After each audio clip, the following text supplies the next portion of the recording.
Vàสมัยการរង្វង់ដែលមាន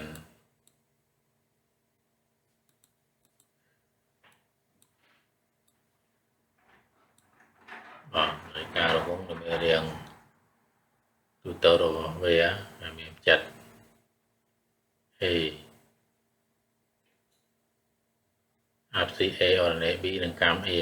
គឺមានរាងទូទៅ x ដល់ A លើជាការ៉េបូក y ដល់ b លើជាការ៉េស្មើ a ការ៉េបាទអញ្ចឹងហើយរង្វង់របស់យើងគឺវាប្រែប្រួលទៅតាមតម្លៃរបស់ផ្ចិតនិងផ្ចិត A បើសិនជាផ្ចិត A ប្រែប្រួលតើ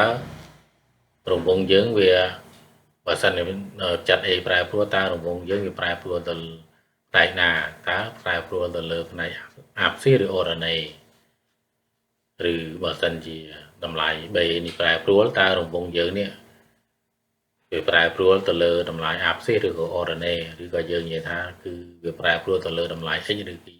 ការ៉េចតើឲ្យយើងមើលដល់នេះអញ្ចឹងឧទាហរណ៍បើសិនជានេះចិត្តឬក៏តម្លៃនេះ A ប្រែប្រួលនេះតម្លៃ A ប្រែប្រួលតើរង្វង់យើងវារត់នៅលើបន្តស៊ីឬក៏អដល់ណេតើឲ្យយើងមើលអស់គ្នានេះ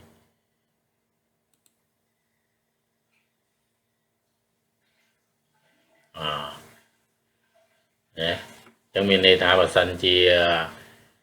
ចិត្ត A យើងប្រែប្រួលគឺរង្វង់នោះគឺវាប្រែប្រួលទៅតាមទិសដៅនៅលើអាប់ស៊ីតាមអាប់ស៊ី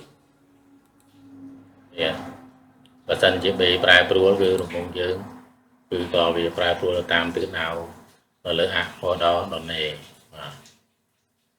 នៅលើដល់ណេ